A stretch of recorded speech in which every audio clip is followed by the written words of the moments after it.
Good evening सभी के लिए। तो कैसे हैं आप लोग भाई?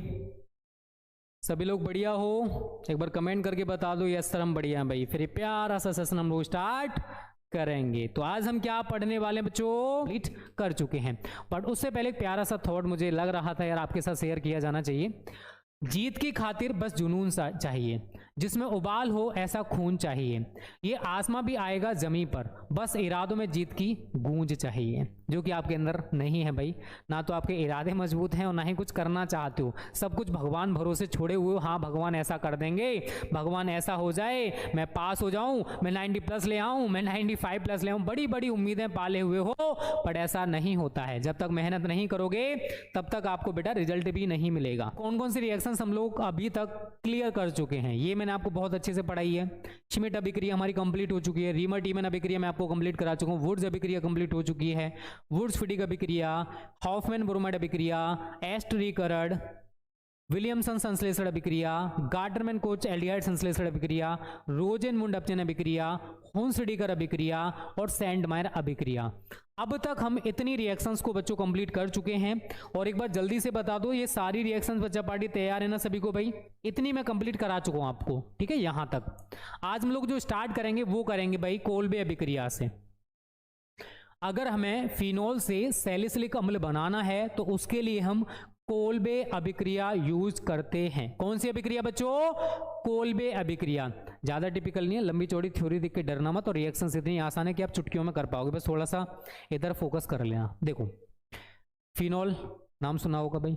अगर फिनोल का कोई सोडियम लवण है, सोडियम फिनोक्साइड, वो सोडियम लवण है, अगर उसको हम कार्बन डाइऑक्साइड मतलब CO2 के साथ और 125 डिग्री सेल्सियस हमें यहाँ पर ताप रखना है, और जो प्रेशर है वो 4 से लेके 7 वायुमंडल होना चाहिए। वायुमंडल यहाँ पर एक बर्तन होता है, आप उस टाइप से कह सकते हो, एक एपरेटस होता है, ऑटोक्लेव, ठीक है। ऑटोक्लेव में हम इसको गर्म करेंगे।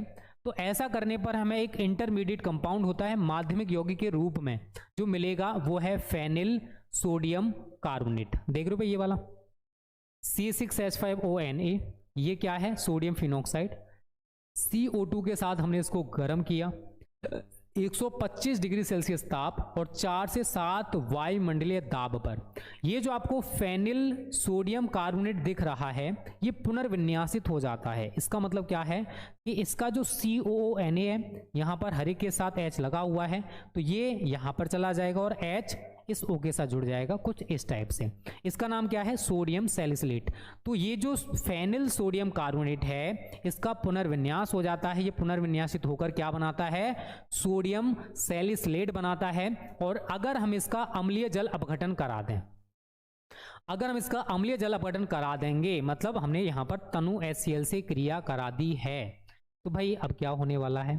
तो यहाँ पर ये जो HCl है ना, दिख रहा है सभी को भाई, तो इसमें से जो H दिख रहा है वो Na की जगह लग जाएगा।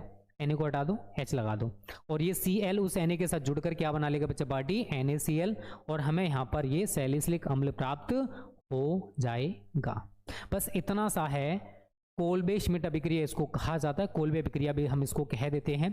तो ज्यादा लंबी चौड़ी तो रिएक्शन नहीं है भाई, डर तो नहीं लग रहा किसी को भाई? अगर ये भी आता है कैसे प्राप्त करोगे फिनोल से सैलिसिलिक अम्ल, तब भी आप यही प्रोसेस करके आओगे, छोड़ के तो नहीं आएगा भाई कोई भी बच्चा। चलिए, बहुत सारे बच्चों को थोड़ा सा कंफ्यूजन है, चलो वो दूर कर देते हैं। देखो कुछ नहीं था, हमने बोला फिनोल का सोडियम लवण। चलो अपने तरीके से आपको समझाते हैं। ONA, इसका नाम क्या है? Sodium phenoxide. क्या नाम है बच्चों इसका? सोडियम फिनोक्साइड, ठीक है। अब हम इसको क्या करेंगे भाई? कार्बन डाइऑक्साइड CO2 के साथ 125 डिग्री सेल्सियस टेम्परेचर है और 4 से लेके 7 हमारा वायुमंडलीय दाब है। याद रखोगे भाई? देखो रटने की कोशिश करोगे, हर चीज को बेटा रटा नहीं जाता है, ये आप लोग भी अच्छे तरह से जानते हो। तो कुछ चीजों को समझने की कोशिश क्या करो, ये उतना टिपिकल नहीं है कि भाई आपसे नहीं होने वाला, ठीक है। चलिए, तो 125 डिग्री सेल्सियस टेम्परेचर है। क्या बना, ध्यान से समझना। पहले मैं इसी को दिखाऊंगा भाई, ये जो स्ट्रक्चर हमारा बन रहा था, ये जो CO2 है ना, ये O है, और जो CO2 है उसको हम COO करेंगे, फिर उसके बाद Na है, Na में यहाँ पर लगा दूंगा भाई। इतना सा आपको करना है, यहाँ पर कर लोगे भाई? कर लोगे? चलिए, इसका नाम क्या है? फेनिल इस स्ट्रक्चर के लिए, सोडियम Na के लिए, और COO जो दिख रहा है भाई इसके लिए कार्बोनेट, तो फेनिल सोडियम कार्बोनेट। अब होएगा क्या, इसी का पुनर्विन्यास हो जाएगा। मतलब अगर मैं इसका स्ट्रक्चर बनाऊं तो OCOO Na, single bond C, single bond C, single bond C, single bond C, single bond C, और यहाँ पर हर एक जगह पर H आपको ऑलरेडी लगा हुआ है। ठीक है, यहाँ पर भी आप H दिखाओगे और यहाँ पर भी H दिखाओगे। तो अब इसका पुनर्विन्यास होकर क्या बनेगा, जो आपको यहाँ पर COONA दिख रहा है ये यहाँ पर H की जगह आ जाएगा, और ये जो H आपको दिख रहा है ये इस COONA की जगह पर चला जाएगा। ये इसका पुनर्विन्यास हो रहा है। तो मैं यहाँ पर क्या लिखूंगा बच्चों, ऊपर आप OH दिखा दोगे। ठीक है भाई, जैसे मैंने बोला यहाँ से H इस COONA की जगह पर लगेगा, और ये COONA इस H की जगह पर, यहाँ पर आप क्या दिखाओगे, COONA। देख लो भाई, रटने की कोशिश मत करो, हर चीज को रटा नहीं जाता है। ये जो बना ये है हमारा सोडियम सैलिसिलेट, पुनर्विन्यास होके क्या बना, सोडियम सैलिसिलेट। ठीक है, अब इसका हम तनु HCl किसी अम्लीय माध्यम अम्ल के साथ क्रिया करा देंगे जो हमारा वहां पर बन रहा है। ठीक है, OH COONA plus Tanu HCl, Tanu HCl is given you. अब क्या होएगा, ये जो Na है ये तो Cl के साथ जुड़कर NaCl बना लेगा, और ये जो H है ये यहाँ पर इस Na की जगह पर लग जाएगा। तो आप यहाँ से इस Na को छूमंतर कर दोगे, मतलब हटा दोगे, और इस Na की जगह पर हम इस H को लगा देंगे बच्चों। तो हमारा क्या बनेगा, ये है हमारा OH, और H हमारा Na की जगह लग गया, तो COOH प्लस NaCl के साथ जुड़कर NaCl बना लेगा। तो इसका नाम क्या है, सैलिसिलिक अम्ल।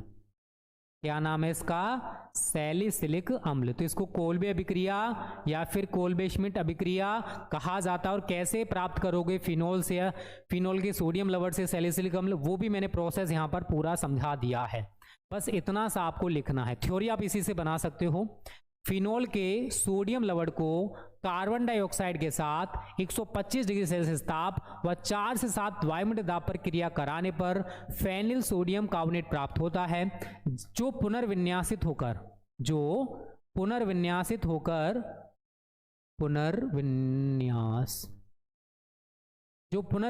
होकर सोडियम सैलिसिलेट बनाता है। सोडियम सैलिसिलेट का अम्ल या तनु एसिड से क्रिया कराने पर या अम्ल के द्वारा अपघटन कराने पर सैलिसिलिक अम्ल प्राप्त हो जाता है, और यह क्रिया कोल्बे श्मिट अभिक्रिया कहलाती है। इंपॉर्टेंट बहुत है बेटा, पेपर की दृष्टि से आप इसको तैयार कर लेना। ठीक है, कोई भी बच्चा इसको स्किप करके आएगा तो कौन किसका नुकसान कर रहा है, अपना। बताओ बच्चों, कोल्बे श्मिट अभिक्रिया क्लियर है सबको या किसी को कोई डाउट है? थ्योरी मैंने आपको जैसा बताया है इसी से आप बनाना सीखो, वो थ्योरी लिखना और ये रिएक्शंस लिख के आ जाना। जितने नंबर का पूछा गया है उतने नंबर आपको वो दिल खोल के दे देगा भाई, एक भी नंबर कम नहीं करेगा, टेंशन ना लो भाई। बताओ क्लियर बच्चों? कमेंट करने में कोई भी बच्चा कंजूसी ना किया करे, ठीक है? और जो बच्चे आ रहे हैं जा रहे हैं वो अपना नुकसान कर रहे हैं बेटा, क्योंकि ऐसी क्लासेज आपको फ्री मिलती है ना, तो उनका थोड़ा सा सदुपयोग कर लिया करो, थोड़ा फायदा उठा लिया करो, ठीक है? चलिए, तो कोल्बे श्मिट अभिक्रिया सभी बच्चे उम्मीद करता हूं करके आएंगे भाई, कोई भी बच्चा छोड़ के नहीं आएगा, ठीक है? करके जरूर आना, छोड़ के आओगे तो भाई अपना नुकसान करोगे, सीधी सी बात है। चलिए, अगला है, आपने कैनिज़ेरो अभिक्रिया का नाम सुना हो, HVZ अभिक्रिया, कैनिज़ेरो अभिक्रिया, ठीक है? तो नेक्स्ट है हमारी HVZ। HVZ का पूरा नाम क्या है? हेल वोल्हार्ड, बहुत इंपॉर्टेंट है भाई, जेलिंस्की, ठीक है? कुछ इस टाइप से लिख सकते हो, जेलिंस्की अभिक्रिया, ठीक है? हेल वोल्हार्ड जेलिंस्की अभिक्रिया, याद रखना, बहुत सिंपल है, इसमें कुछ नहीं है, बहुत सिंपल है। कार्बोक्सिलिक अम्ल, जिनमें अल्फा हाइड्रोजन परमाणु उपस्थित हो, मतलब CH3 उपस्थित होना चाहिए COHO के साथ। अब ये मत करना कि आप HCOH ले लेते हो, ये नहीं, इसमें अल्फा हाइड्रोजन परमाणु नहीं है, इसके साथ कोई ना कोई एल्किल समूह हमारा लगा होना चाहिए, तभी उसके साथ अल्फा हाइड्रोजन परमाणु लगा हुआ है। ठीक है भाई, अल्फा हाइड्रोजन परमाणु उपस्थित हो क्लोरीन या ब्रोमीन के साथ लाल फास्फोरस की प्रेजेंस में, उपस्थिति में अभिक्रिया करके उनके अल्फा क्लोरो या अल्फा ब्रोमो व्युत्पन्न देते हैं, और इसी को हम हेल-वोल्हार्ड जेलिंस्की अभिक्रिया कहते हैं। बहुत सिंपलेस्ट है यार, मैंने क्या बोला, बहुत सिंपल है। पहला हमको याद रखना है, केवल वही कार्बोक्सिलिक अम्ल HVZ अभिक्रिया देंगे जिनमें अल्फा हाइड्रोजन परमाणु उपस्थित होगा, मतलब COOH जो समूह है उसके साथ कोई ना कोई कार्बन वाला एल्किल समूह जुड़ा होना चाहिए। पहली कंडीशन आपको ये याद रखनी है, भूलनी नहीं है भाई, भूलोगे तो अपना नुकसान करोगे। ठीक है भाई, ये हो गया। अब ऐसा करने के बाद क्या करना भाई, इसकी क्रिया हमें किसके साथ करानी है, क्लोरीन या फिर ब्रोमीन के साथ, और किसकी उपस्थिति में करानी है, लाल फास्फोरस की उपस्थिति में। ऐसा करेंगे तो ये करके क्या बनाएंगे, अल्फा क्लोरो या अल्फा ब्रोमो व्युत्पन्न। अब जैसे आप यहां पर देख सकते हो, ये हमारा है एसिटिक अम्ल भाई, इसकी क्रिया हम किसके साथ करा रहे हैं, क्लोरीन के साथ। अब क्या होएगा, 2 Cl में से एक Cl हमारा यहां पर दिख रहा भाई, CH3 है, एक H हटा दो, CH2 रह गया, Cl लगा दो। आप चाहो तो Cl आगे भी दिखा सकते हो और उसके बराबर में दिखा सकते हो, दोनों ही सही हैं, कोई भी गलत नहीं माना जाएगा। अगर मैं यहाँ पर इसकी क्रिया कराऊं और मैं इसको लिख दूं, CH2 यहाँ पर रह गया क्योंकि एक H आपका यहाँ से हटेगा, CH2 के बाद एक Cl, उसके बाद COOH, इसका नाम क्या है, मोनोक्लोरो एसिटिक अम्ल। ठीक है, फिर से क्लोरीन से क्रिया कराएंगे, तो अब यहाँ पर एक H कम करते जाओ, एक Cl बढ़ाते जाओ, CH Cl2 COOH, इसका नाम क्या है, डाई क्लोरो एसिटिक अम्ल। फिर से Cl2 से क्रिया कराओगे तो क्या हो जाएगा भाई, यहाँ से H बिल्कुल ही समाप्त हो गया, और CCl3 COOH मतलब ट्राई क्लोरो एसिटिक अम्ल हमको प्राप्त हो जाएगा। तो भाई ये जो मिला ये क्या है, अल्फा क्लोरो, क्योंकि यहाँ पर हमने Cl ले रखा है, अल्फा क्लोरो व्युत्पन्न हमको मिल चुका है, किसका, एसिटिक अम्ल का ही। बहुत सिंपल है यार, इसमें कुछ ज़्यादा लंबा चौड़ा कुछ नहीं करना है। क्या करना है बच्चों कि भाई कोई भी ऐसा कार्बोक्सिलिक अम्ल ले लेना है जिसमें अल्फा हाइड्रोजन परमाणु उपस्थित, जैसे CH3COH हो गया। अब इसकी क्रिया हम क्लोरीन के साथ कराएंगे और लाल फास्फोरस की यहाँ पर उपस्थिति रहेगी, ध्यान से समझना। अब यहाँ पर 2 Cl में से एक Cl आप यहाँ पर एक H हटाकर लगा दोगे तो क्या हो जाएगा, CH2Cl COOH, और इसके साथ साथ आपका क्या बना, यहाँ पर एक H बचा है, यहाँ पर एक Cl बचा है, HCl, इसका नाम क्या है, एक Cl आ गया तो मोनोक्लोरो एसिटिक अम्ल, इसका नाम हो गया भाई। अब सेकंड पॉइंट में क्या होगा बच्चा, जो आपका 3 पद में मैं दिखा दे रहा हूं, जो आपका यहां पर बना है इसकी क्रिया फिर से कराओ, CH2Cl COOH plus Cl2, presence आपकी सेम रहेगी। अब यहाँ पर फिर से भाई एक H हटाओगे और एक Cl आप यहाँ पर लगा दोगे, तो अब यहाँ पर CH रह गया, Cl2 COOH, इसका नाम क्या है, और HCl आपका निकलेगा क्योंकि यहाँ से एक H हटा रहे हो, यहाँ पर एक Cl बचा हुआ है, तो HCl आपका यहाँ पर बन गया। इसका नाम क्या है, डाई क्लोरो एसिटिक अम्ल। क्या नाम है इसका, डाई क्लोरो एसिटिक अम्ल। अब थर्ड पॉइंट में क्या होगा बच्चा, जो आपका ये बना है CHCl2 COOH, इसकी क्रिया आप क्लोरीन से कराओगे, प्रेजेंस आपको लाल फास्फोरस का ही रखना है। फिर से वही एक Cl आप यहाँ पर जुड़ जाएगा और ये वाला H आप यहाँ से हटा दोगे, एक H हटा रहे हो, एक Cl यहाँ पर जोड़ रहे हो, तो क्या हो गया, CCl3 COOH और HCl आपका निकल गया। इसका नाम क्या है, ट्राई क्लोरो एसिटिक अम्ल। तो ये हमें अल्फा क्लोरो व्युत्पन्न मिल चुका है कार्बोक्सिलिक अम्ल का, और इसी को हम कहते हैं हेल-वोल्हार्ड जेलिंस्की अभिक्रिया, मतलब HVZ अभिक्रिया। ज़्यादा टिपिकल तो नहीं है, बट फिर भी बच्चों को कभी कभी दिक्कत कर जाता है, तो आप लोग इसको अच्छे तरीके से तैयार कर लेना। अगर पेपर में आया तो छोड़ के मत आना भाई, छोड़ के आते हो तो यार अपना नुकसान करोगे, ठीक है। क्लियर है सही बच्चों को HVZ अभिक्रिया या नहीं? किसी को कोई डाउट, प्रॉब्लम, समस्या है जल्दी से कमेंट करें। आज बच्चे बहुत कम दिख रहे हैं भाई, क्या बात है, कोई दिक्कत है बच्चे? पार्टी टाइम से आ जाया करो यार थोड़ा, तभी मन करता है क्लासेस लेने का। आप लोग गंदे बच्चे हो गए, मतलब अच्छे बच्चे नहीं बच्चे हो, राइट। HVZ में किसी को दिक्कत है तो मेरे को जल्दी से कमेंट करो भाई। HVZ अभिक्रिया में किसी बच्चे को कोई दिक्कत है तो जल्दी से हमें कमेंट करके बताएं, और अगर क्लियर है तो वो भी बच्चा जल्दी से कमेंट कर दे, क्योंकि ये बहुत ही सिंपलेस्ट रिएक्शन आप इसको बोल सकते हो बच्चा, ठीक है। मेरे को नहीं लगता किसी को दिक्कत होना चाहिए। चलिए, कैनिज़ारो अभिक्रिया भाई, एक कैनिज़ारो है और एक है एल्डोल संघनन, अगर आपको याद हो तो ये वो कंपाउंड रिप्रेजेंट करते हैं जिनमें अल्फा हाइड्रोजन परमाणु अनुपस्थित होता है, जैसे आपका बट एल्डिहाइड, याद रखना एल्डिहाइड की बात हो रही है, जैसे आपका फॉर्मेल्डिहाइड हो गया, जैसे आपका बेंजल्डिहाइड हो गया, अगर आपको याद है तो इनमें अल्फा हाइड्रोजन परमाणु प्रेजेंस नहीं होता है। अब क्या होती है रिएक्शन? बहुत सिंपल है। ऐसे एल्डिहाइड जिनमें अल्फा हाइड्रोजन परमाणु अनुपस्थित होता है और जिनमें उपस्थित होता है वो प्रदर्शित करते हैं एल्डोल संघनन, ये भी याद रखना, ठीक है। ऐसे एल्डिहाइड जिनमें अल्फा हाइड्रोजन परमाणु उपस्थित होता है वो एल्डोल संघनन प्रदर्शित करते हैं, और जिनमें नहीं होता है वो कैनिज़ारो अभिक्रिया प्रदर्शित करते हैं। अब ऐसे एल्डिहाइड की क्रिया हमें 50% सांद्र कौष्टिक क्षार से करानी है। ऐसा करने पर जो एल्डिहाइड जो अणु हैं वो असमानुपातित हो जाता है, मतलब ये डिवाइड हो जाता है। इसका मतलब आप इसको छोड़ कर कराने पर इसको आप स्किप कर देना, हमारे पीपीटी महोदय ने कुछ ज़्यादा ही अच्छा थ्योरी लिख दिया है। क्रिया 50% सांद्र कौष्टिक क्षार से कराने पर इसका एक अणु उसके संगत एल्कोहल में अपचयित हो जाएगा, और जो दूसरा अणु है वो संगत कार्बोक्सिलिक अम्ल के सोडियम या पोटेशियम लवण के रूप में ऑक्सीकृत हो जाता है, और इसी को हम कहते हैं कैनिज़ारो अभिक्रिया। अब इसका मतलब क्या है थोड़ा सा मैं आपको वो समझा देता हूं भाई।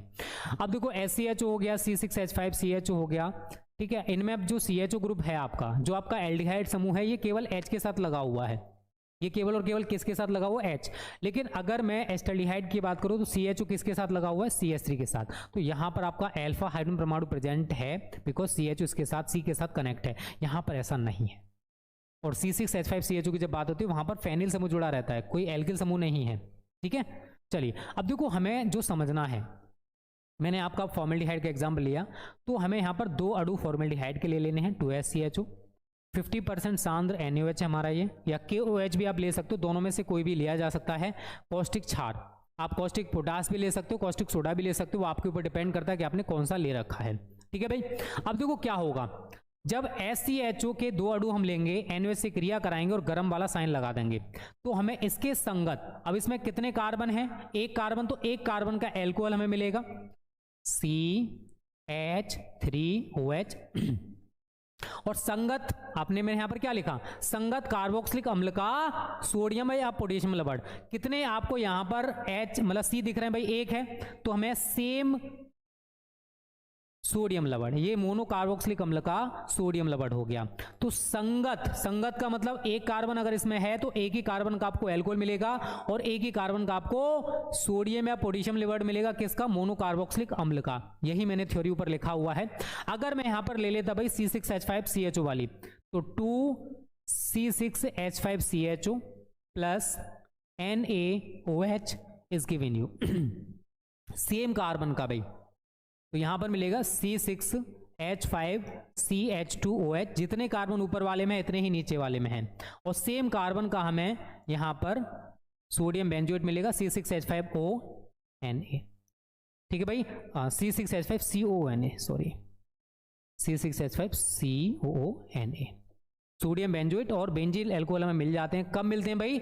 जब हम बेंजील्डिहाइड के दो अणु सोडियम हाइड्रोक्साइड NaOH के साथ गर्म करते हैं, ये 50% सांद्र है, और यही मैंने थ्योरी लिखा है ऊपर। अगर आप देखोगे, ऐसे एल्डिहाइड जिनमें अल्फा हाइड्रोजन परमाणु अनुपस्थित हो की क्रिया 50% सांद्र पौष्टिक छोर से अगर हम कराते हैं तो इसका एक अणु जो है वो संगत एल्कोहल में अपचयित होगा और एक अणु जो है वो संगत मोनो कार्बोक्सिलिक अम्ल के सोडियम या पोटेशियम। हो सकता है मैं यहाँ पर Na की जगह पर K ले लूँ भाई, पोटेशियम, तो यहाँ पर आपको पोटेशियम लवण मिलेगा, यहाँ पर भी आपको पोटेशियम लवण मिलेगा।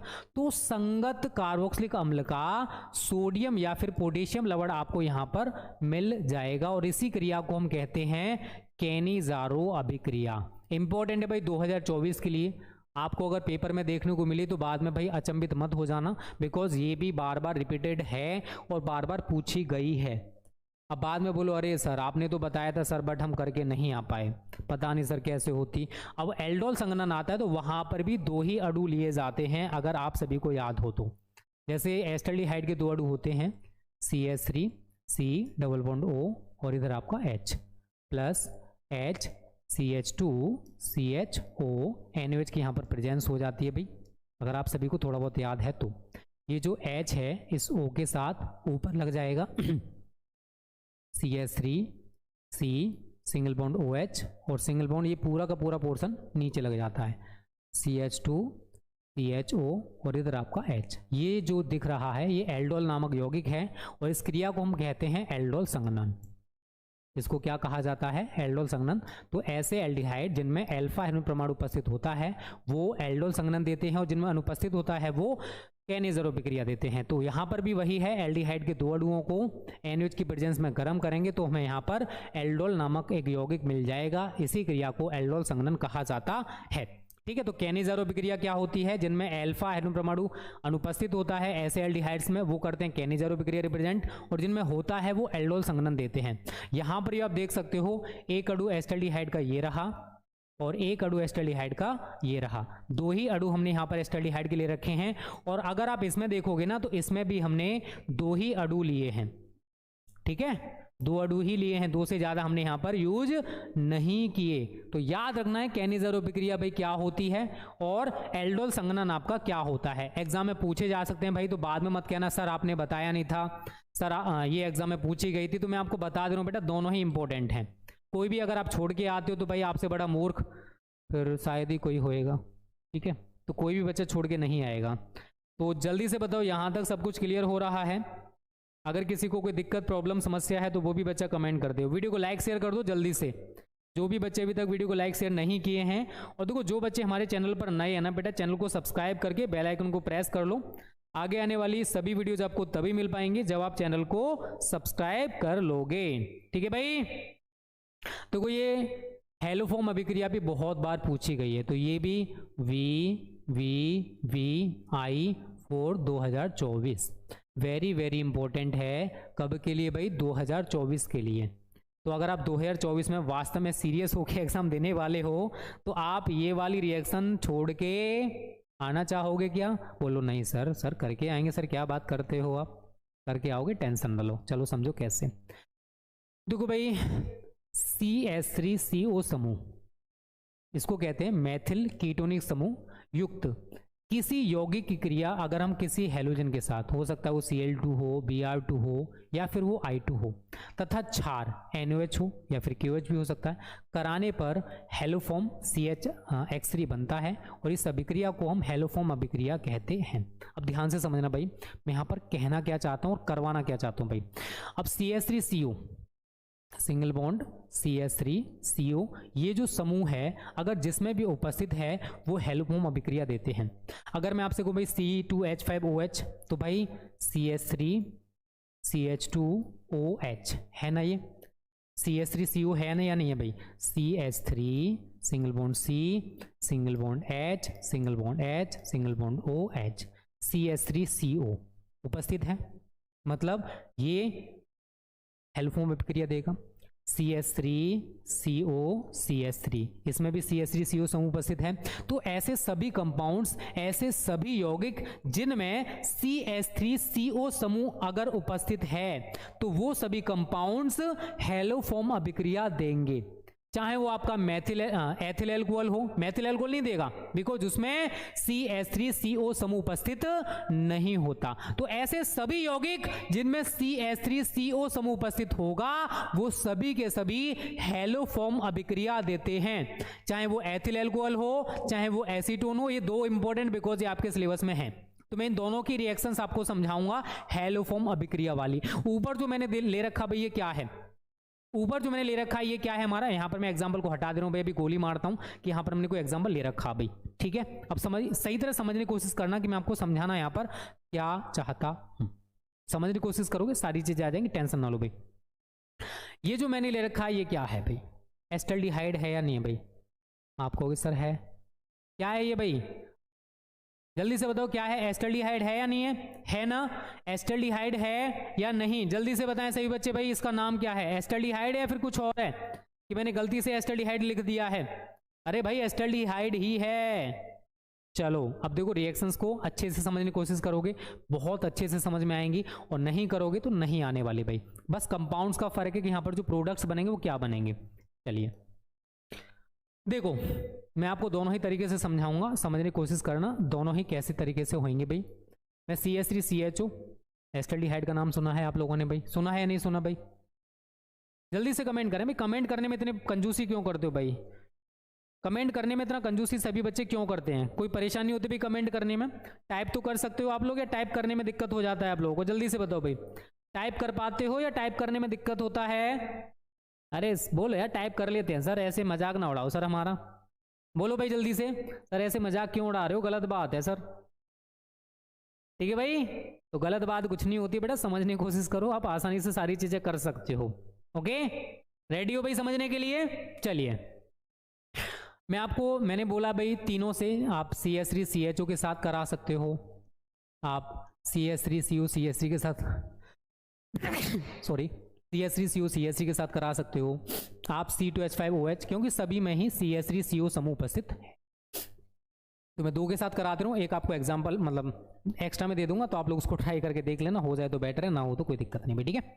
चलिए CH3CHO सेम होगा, बस सही तरीका समझना, CH3CO CH3। ऊपर मैंने क्या ले रखा भाई, एस्टल्डिहाइड, सबको दिख रहा है बेटा, कुछ नया तो नहीं ले रखा मैंने, नहीं ले रखा ना। यहाँ पर NaOH दोनों में ही आपको NaOH के 4 अणु लेने हैं, यहाँ पर भी आपको 4 अणु ही लेने हैं, और प्लस 3I2, दोनों में ही 3I2 यहाँ पर, और यहाँ पर भी आपका 3I2 इज गिवेन यू गरम का चिन्ह दोनों में आप इस तरीके से लगा दोगे भाई। लगा दिए सभी ने, यहां तक किसी को कोई दिक्कत नहीं हुआ होगा, ठीक है भाई। अब आगे क्या होने वाला है देखो बच्चों,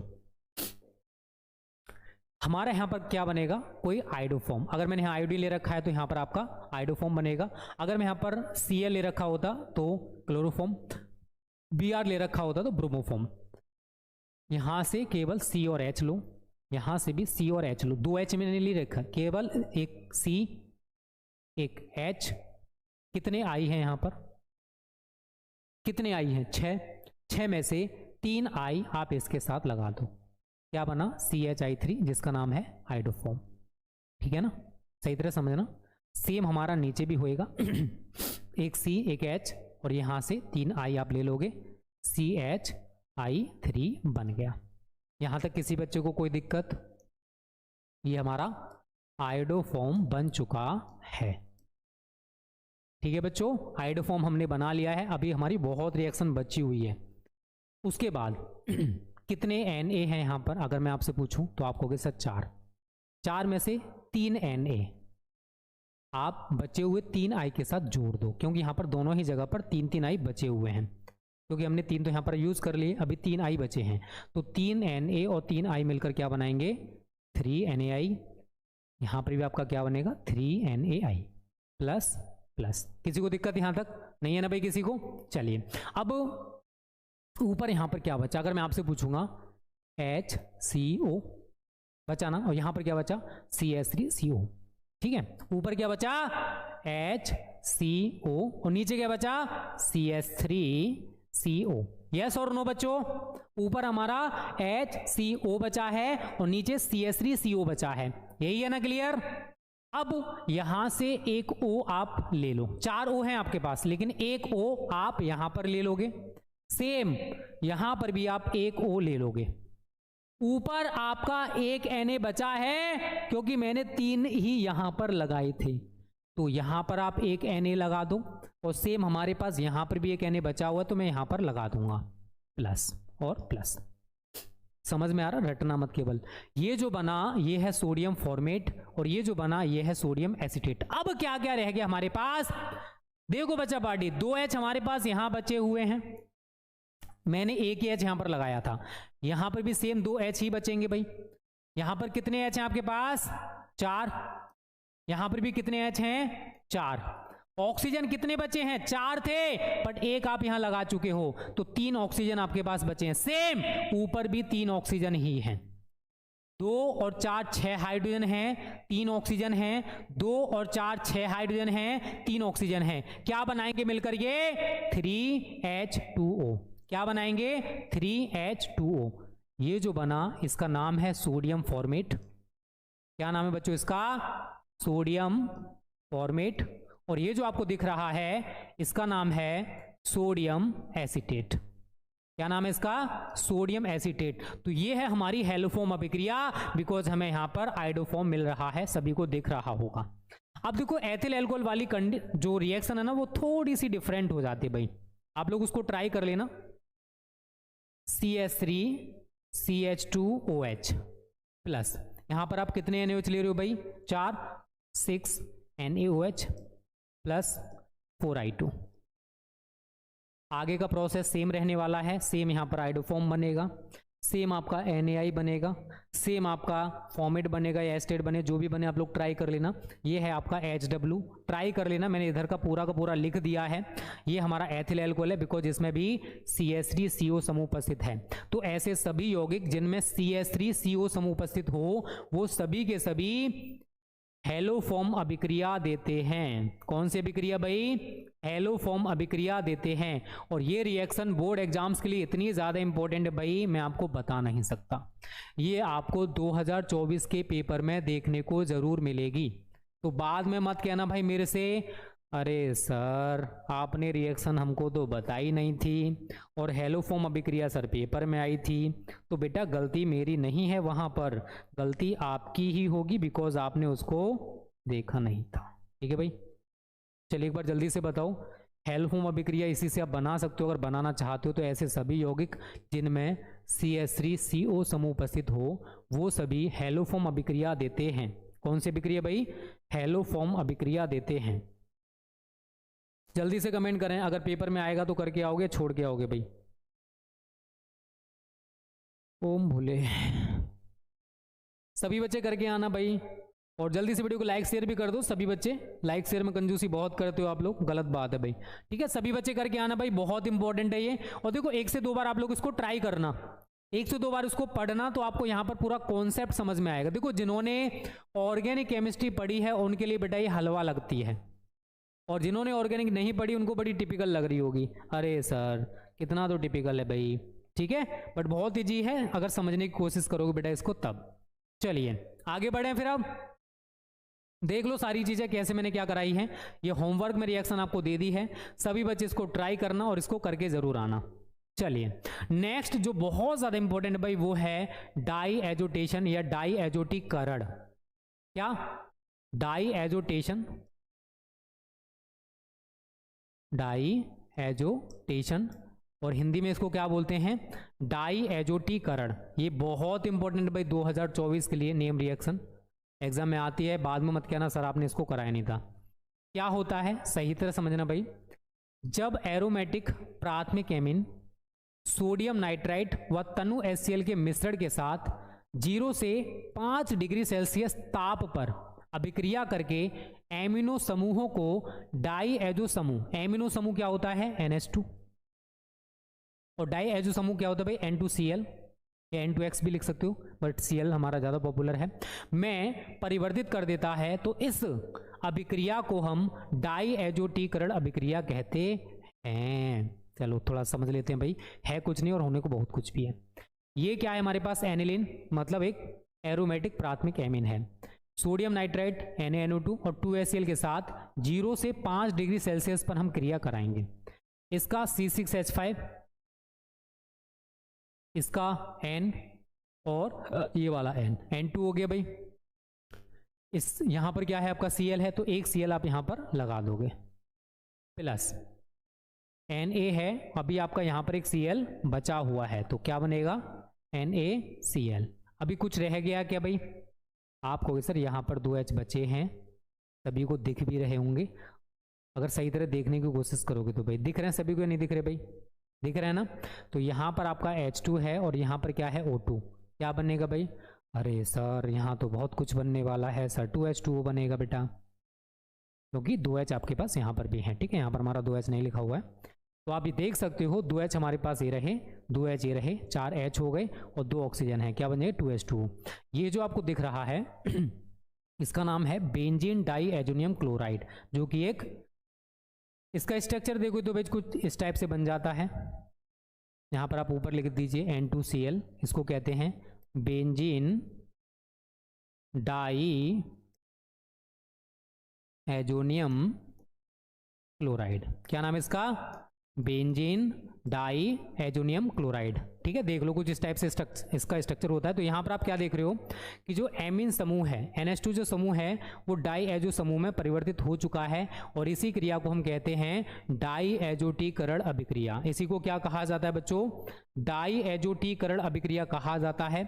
आपसे 1 नंबर में पूछी जाए तो लिख के आ जाना। हो सकता है आपसे कैसे प्राप्त करोगे मैं पूछ ले कि कैसे प्राप्त करोगे एनिलीन से बेंजीन डाई एजोनियम क्लोराइड, तब भी आपको यही रिएक्शन वहां पर लिख के आनी है। कोई भी बच्चा भूलेगा तो नहीं भाई, भूलना भी मत। ठीक है, तो जब किसी प्राथमिक एरोमेटिक एमीन को हम सोडियम नाइट्राइट और तनु HCl के मिश्रण के साथ, टेम्परेचर याद रखना और ठंडा कर रहे हैं, गर्म नहीं कर रहे हैं, 0 से 5 डिग्री सेल्सियस ताप पर अभिक्रिया कराते हैं, तो ऐसा करने पर क्या होता है, जो हमारा एमिनो समूह है वो डाई एजो समूह में परिवर्तित हो जाता है, और इस अभिक्रिया को हम कहते हैं डाई एजोटीकरण। क्या कहा जाता है भाई, डाई एजोटीकरण अभिक्रिया कहा जाता है। तो भाई आज तो मैंने बस इतनी रिएक्शंस इसमें एडजस्ट की हैं, 17 इंपॉर्टेंट रिएक्शंस मैंने यहाँ पर समझा दिया अब तक। अब जो बची हुई हैं, कुछ अगर गलती से इधर उधर बची होंगी तो वो हम लोग इसका बाद में एक पार्ट और लेके आएंगे भाई। ठीक है, तो वहां पर आपको सारी रिएक्शंस और करा देंगे। कम से कम इतनी तो भाई आप घोल के पी लेना अब। ठीक है, एक्स्ट्रा आपको जो कराई जाएंगे उनको भी तैयार कर लेना, बट ये जितनी मैंने आपको बताई हैं ये तो आपको 1000% तैयार करनी है। ये मोस्ट IMP रिएक्शंस हैं, और जो भूली भटकी हमारी रह गई होंगी उनको मैं बाद में करा दूंगा, कोई भी बच्चा टेंशन ना ले। तो बेटा हमारे पास समय बहुत कम बचा है, आप मेहनत करने से लग जाओ भाई। ठीक है, अब हम पहले न्यूमेरिकल्स, इसके बाद न्यूमेरिकल्स के जो पोर्शन है उसको खत्म करेंगे। 4 पार्ट हमारे न्यूमेरिकल्स के हो चुके हैं केमिस्ट्री में, सभी को पता है। 2 पार्ट हमारे और आएंगे, 2 से 3 पार्ट न्यूमेरिकल्स वाले, पहले उनको खत्म करेंगे। तो कल और परसों 2 दिन आपको न्यूमेरिकल्स की ही क्लास मिलेंगी भाई। न्यूमेरिकल्स खत्म हो जाएंगे, ठीक है, तो हमारा एक टेंशन खत्म, नेम रिएक्शंस का टेंशन खत्म, ऑब्जेक्टिव, शॉर्ट, लॉन्ग, ये सारी चीजें भी चलेंगी भाई। मेहनत करोगे तब आपको रिजल्ट मिलेगा, नहीं करोगे तो बेटा रिजल्ट नहीं मिलने वाला। ठीक है, तो ये सेशन हम यहीं पर खत्म करेंगे। सेशन कैसा लगा कमेंट करके जरूर बताना, अच्छा लगा करे तो वीडियो को लाइक किया करो, शेयर किया करो अपने दोस्तों के साथ। चैनल पर नए हो तो चैनल को सब्सक्राइब कर लो, बेल आइकन को प्रेस कर लेना। ठीक है बच्चा बाड़ी, चलिए tata bye bye, take care.